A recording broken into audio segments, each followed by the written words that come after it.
Hello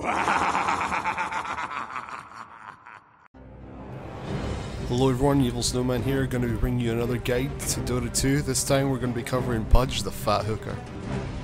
Pudge is one of the most iconic heroes in Dota 2. This Conley Cadaver and the synergy between his trademark Meat Hook and Dismember abilities make him a great ganker. This and the snowballing effect from his Flesh Heap leads to a pretty tanky Pudge in the late game.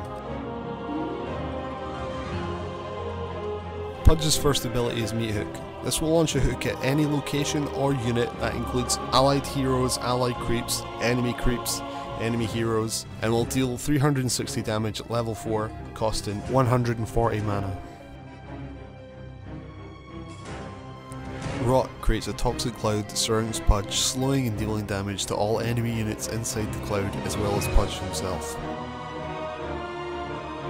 Because Rot deals damage to Pudge himself, this ability can be used to deny yourself, making sure that the enemy does not get the final blow on you. Pudge's ultimate is Dismember, a channel ability that disables a hero for 3 seconds and deals 175 damage at level 3, plus 0.75 times his current strength. This costs 170 mana with a 30-second cooldown.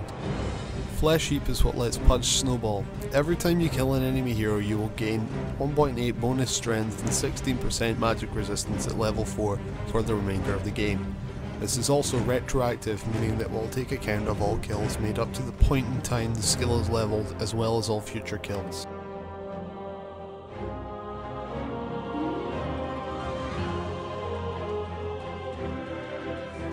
As for Pudge's skill builds, you want to be picking up Rot at levels 1, 4, 8 and 9, Meat Hook at 2, 3, 5 and 7, Flesh Heap at level 10, 12, 13 and 14, Dismember at the standard 6, 11 and 16, and then fill in the hole that you have at level 15 with stats, and then from 17 to 25, stats of all you got left, so you might as well use them.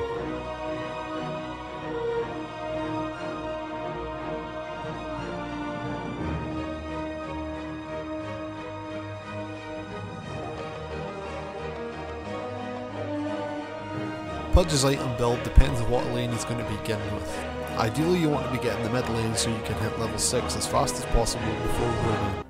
If you are in the mid lane you should start off with a bottle, pick up a magic wand and try and grab your boots and start working towards an urn of shadows before setting off to roam. When you've finished your urn, upgrade your boots to power treads and grab a hooded defiance, Aghanim's scepter, then upgrade your hood to a pipe.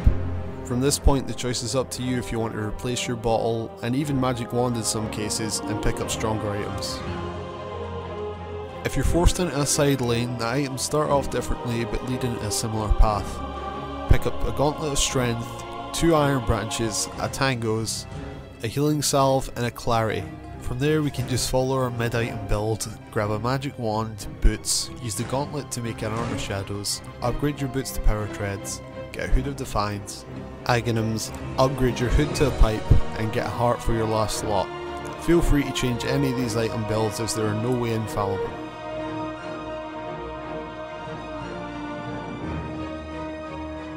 As I said before, you want to be starting off in the mid lane and try to get to level 6 as fast as possible.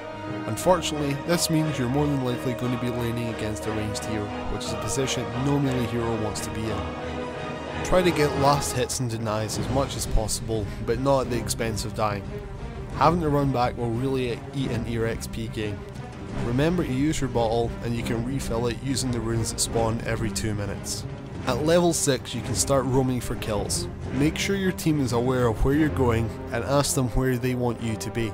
It is worth noting that you can hook enemies through the trees. This means that they won't see it coming, which is always a good idea when you're ganking. However, your Meat Hook will hook any unit that it comes in contact with. This includes your allies as well as your enemies, and will pull them back just as easily. When hooking an enemy hero, you'll want to try and do as much burst damage as possible. So, when hooking an enemy, turn on your Rot as soon as the hook has been thrown. This will mean the enemy will start taking damage and have the movement speed reduction as soon as it comes into range. Follow this up with the Dismember, as this will hold them in place so they're still taking damage from Rot in addition to the Dismember damage. When Dismember is finished channeling, try and keep them in range of Rot as long as possible, so follow them around, as this will slow their movement speed and do even more damage. Thanks for watching this guide to Pudge. However, please remember that Dota is a very situational based game. This whole build can be changed in a number of different ways to suit the situation. So please experiment and above all, have fun. Thanks for watching this guide. If you like the content, please feel free to like and favourite the video down below and subscribe if you really want to see more. Also, if you have any ideas on how this guide can be improved, or perhaps you have something that may help other people viewing this guide, please leave it in the comments below. I'm AnEvilSnowman, and I hope to see you in the next video.